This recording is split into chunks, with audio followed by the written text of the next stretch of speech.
Connect is an application which allows you to take a minute to connect with influencers from all around the world. My name is Andrew Tate, and I'm available to speak directly to you on Connect.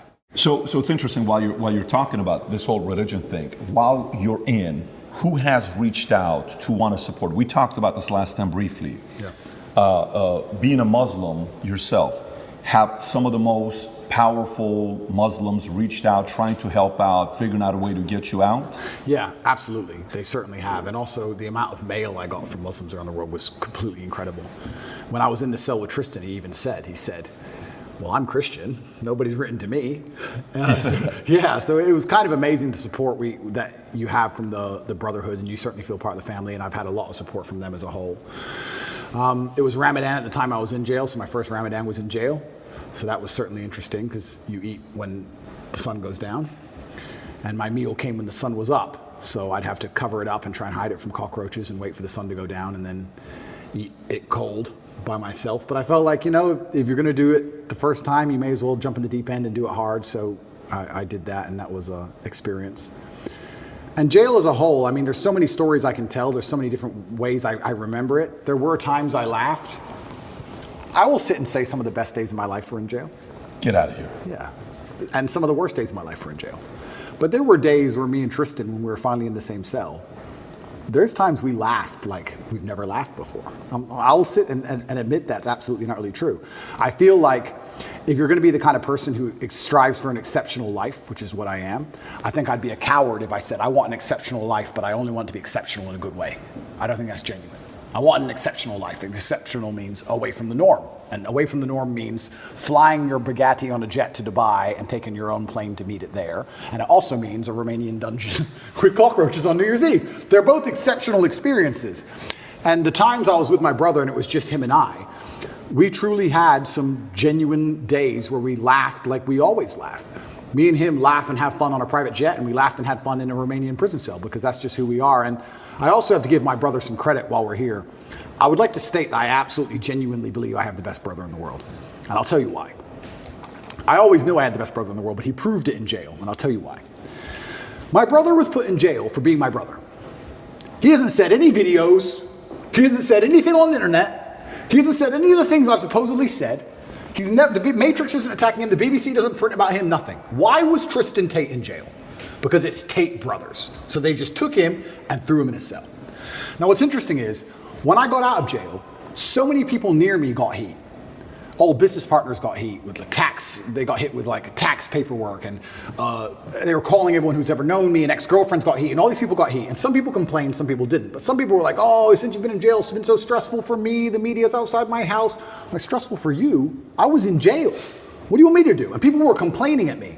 And as these people started to complain, I sat there, I said to Tristan, you got thrown in jail purely for being my brother. And never for a fraction of a second did you even moan. Not even for a fraction of a second did he say, oh, they only put me here because of you. Why am I here? I'm innocent. This has nothing to do with me. Nothing. In fact, he said the absolute opposite. He said, I am so glad I went to jail with you. I would be furious if they sent you here by yourself. If they're going to lock you up, they better lock me up. And there was a time, about 2 months in, because there's less media pressure on Tristan, they were talking about releasing Tristan first. And he was saying, no, I won't leave without Andrew. Going down with the ship. I won't leave unless my brother leaves. Wow. I won't leave. And he was telling the guards, I won't leave. Keep me here. I'm not leaving. And they said, the judge says you have to leave, you have to leave. He goes, then I will stand outside the gate. I will sleep outside. I ain't leaving this jail. And our lawyer said, well, we can make an appeal to just release you because there's less media scrutiny around you. And Tristan's like, no, Andrew's in jail, I'm in jail. Refused to leave. He was adamant he had to stay. That's a brother for me. And it was the same for me. I said to Tristan, if they came into me and said, Andrew, go home, I'd be like, no way. Tristan's in jail, I'm in jail. We're in jail together. He never for a second complained, never bitched, never moaned. And he was only in jail for being my brother. And then I come out and there's other people, oh, they sent me a piece of paper, blah, blah, blah. You're moaning? It's unbelievable. You truly learn, like I said, jail confirms everything you already knew about the world. And you truly learn who's on your side and who isn't. And that's good to learn, but it's actually crazy. The larger psychological analysis of it all, everyone lives inside their own minds, right? So it's kind of crazy. I came out of jail And some of the first messages I got from people was them complaining about the problems me being in jail had given. Like, you think that wouldn't happen, right? You think, oh, you come out of jail, people would be like, oh, are you okay? They're like, oh, you're okay? You're out now? Okay, yeah, well, listen, Mo. You'd be amazed. You'd be amazed. And I'm like, I was in jail. What do you want me to do? Yeah, that sounds unfortunate. I was in a jail cell. What do you want me to do about it? It's kind of crazy how much everyone's kind of self-interested. So it's been a learning curve, and you learn a lot about a lot of different people, and your circle gets smaller. And I think that's probably one of the reasons God put me in there, to just learn a lot and make my circle smaller. And you just have to listen to him and pay attention to it and say, okay, all right, you're off, you're off, you're off, you're on, you're on, you're on. But my brother, I have to give him credit, because I tell you, I also think me and Tristan are one of the best teams in the world because we have different roles inside of our brotherhood. My role is to be concerned and to panic. Not panic, that's the wrong word. I never panic. My role is to be concerned and try and fix the problem. I'm in jail, pacing up and down. How do we get out? And Tristan's role is to not care. And together, that helps us achieve the objective best, because when we really need to get out, I'm in charge. His role is to not care. Sometimes, when it was at the height of frustration, I needed his superpower. Tristan's superpower, and this is his superpower for life, is he is the master of not giving a fuck. We would go to court. We would go to court. Imagine this. You're in jail, right? Weekends were the worst, because the TV was worse on weekends for some reason. Like you had like 3 channels. And the TV, the weekends were the worst, and you could hear out the window everyone having fun. I hated weekends. So when a Friday would roll around, I'd say, okay, Tristan, we just have to zen away the weekend. And on Monday, there's court. We just have to zen away the weekend. So for the weekend, we just sit there staring at the wall. Intrusive thoughts, can't sleep, all those things you're trying to get out your brain, just sitting in silence because the room's tapped, just staring at the wall, just staring at the wall. And you think Monday would never come.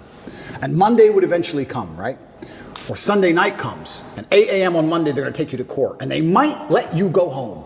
They might let you go home. You've done nothing. This person in this room can decide if you go home. And it's Sunday night and you can't sleep and you're awake all night long. There's no clock, but you just the seconds feel like hours. You're just sitting there. Eventually 8 a.m. comes. Put you in handcuffs, walk you to the court. You walk in there, everyone speaks Romanian, don't have a clue what's going on. Everyone's just talking at each other in Romanian. Then they say you'll get the answer in 3 hours, go back to jail. When I went back to jail, I was sitting in the room. I was like, do I pack to go home? No, that's too optimistic. Okay. But you're nervous, you're anxious. Am I gonna go home? Is it over? Do I get to go home? I called the lawyer, do you have an answer yet? No answer yet, okay. Sitting there, I can barely sit still. Tristan finishes court, walks straight into the room. It's a matrix attack, it's bullshit, I'm going to sleep.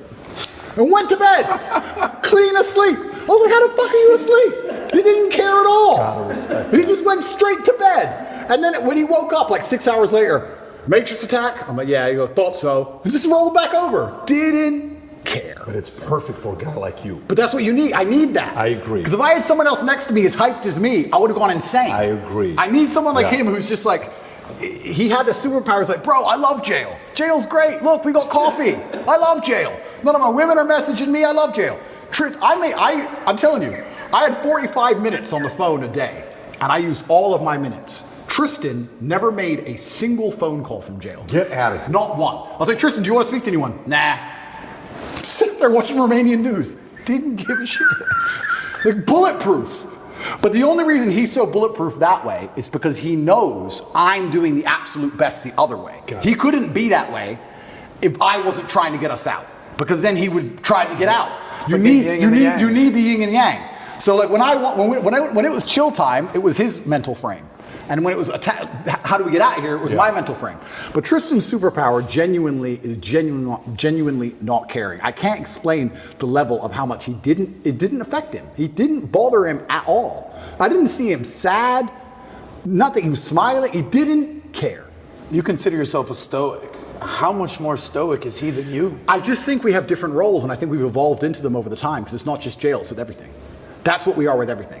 If there's a business problem, I'm the one who's like, shit, we have to fix this now, shit. And Tristan's the one like, Andrew, you are so ridiculously rich, chill. But we need that. We need both, right? But he couldn't be that chilled if I wasn't the way I was, because he wouldn't be successful. Totally. So you need the opposites. Yeah. So everyone goes, oh, you and your brother are so close. We're so close because we're actually very different people. But yeah, he was amazing in jail. And even afterwards, I still struggle to sleep. He sleeps fine. because I think my experience of jail was a far more stressful one. But I adopted that. Now, I'm not saying I couldn't have done what Tristan did. I could have done what Tristan did. If I were to go into jail and say, your MO is to not care, I could not care. But my MO was, how do I get out of this matrix attack? So I was the most stressed I've ever been in my life. So that's carried over. So I don't sleep. He sleeps fine, but he slept fine in jail. So why wouldn't you sleep fine now, right? So yeah, it was interesting, but I have to give him props because it's amazing to have that level of clarity. And he said things which were absolutely and utterly true, things I already knew, but it was nice to hear. I want to ask you a question on this. So I have two boys, Yeah. right? And one day they're going to watch this. They're not going to watch it right now. They're 11, 9, but they're going to watch this, right? And in school, you know, I'll go and the kids that are, you know, 11, 12, 13, they're like, you Andrew Tate, you know, how was that interview? Oh my God. So 11-year-old kids are watching these types of content, by the way. That's pretty wild where they're at. But here's a question about brothers. There's a lot of brothers out there. As a father, there's certain principles I'm teaching them, okay? One, if you can speak from the idea of how your bond was built based on a man, your father, Emery, injecting certain values and principles in the two of you. You guys better do this. I don't want to see this. And then which part of the code did you guys create? Because there's friendship, but there's brotherhood. There's a very different story. Absolutely. How was that developed? Yeah, so my father, and I have endless stories about my father. A lot of people who dislike me would call him an extremist. I don't think he was an extremist. I truly believe I had the best father on the planet. And from a very young age, he made it clear. He said, look, you're Tates and you're going to have enemies. You're going to have people who are against you. Your best bet is to be a team. So whenever me and Tristan would fight, which happened, we got put in a room together.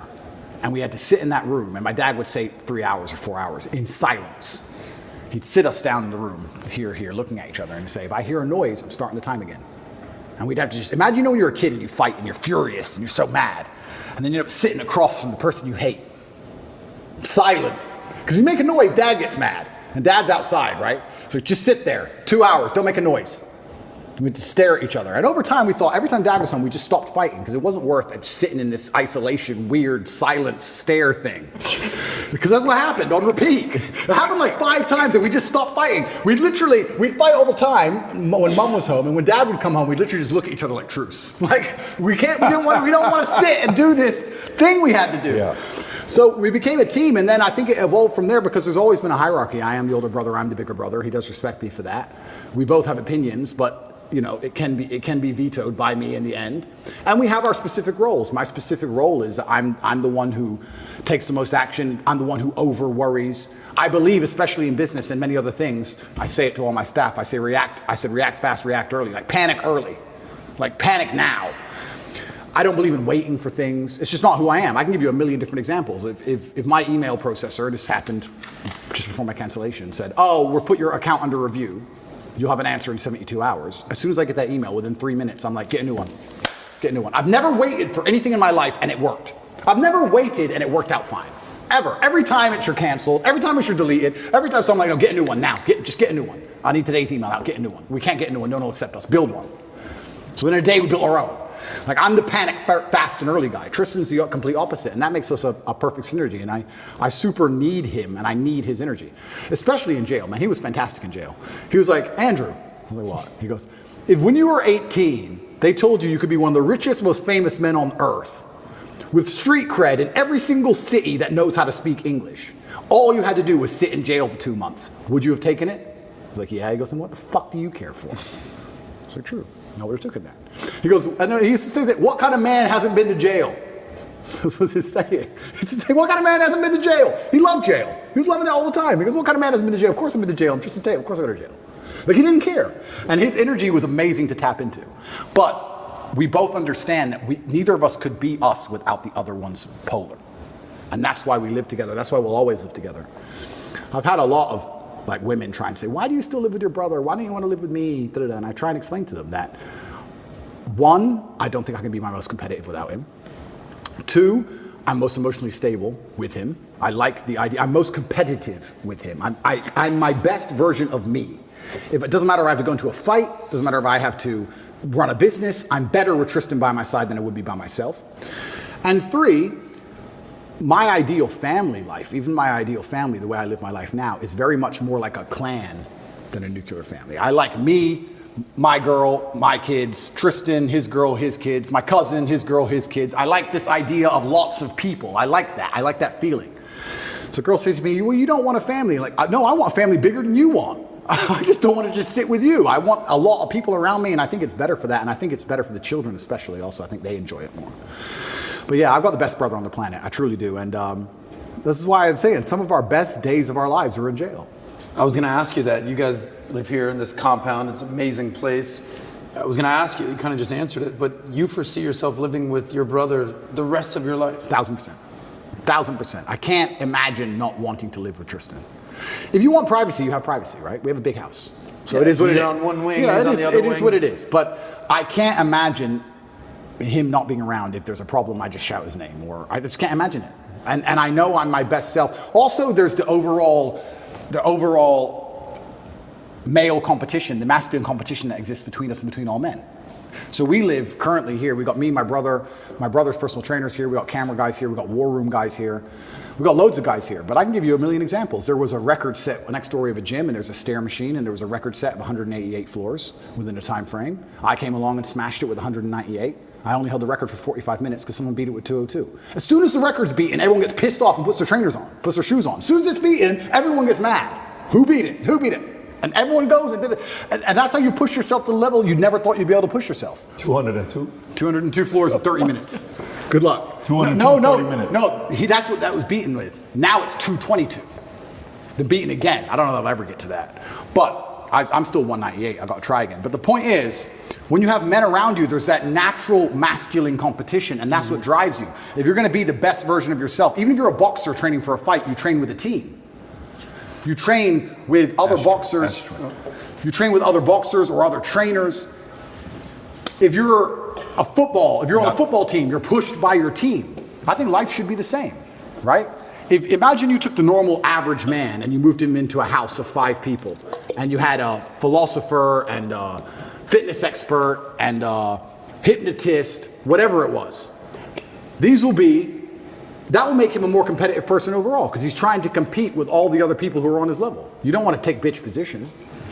So I don't like the idea of my life without masculine competition. That's why I'll always live with my brother. And if you met a girl one day who says, Tate, I want to have your babies, live with you, but it's kind of weird that your brother's here, what would you say to her? Yeah, a few of them have said that. I offer some degree of compromise. I'm like, look, we can have our own house separate if you really want, but I'm going to be spending a lot of time at that other house, including nights over. I want to stay with where my brother is. So you would compromise a little bit, but he's going to be living next door or with you. 100%.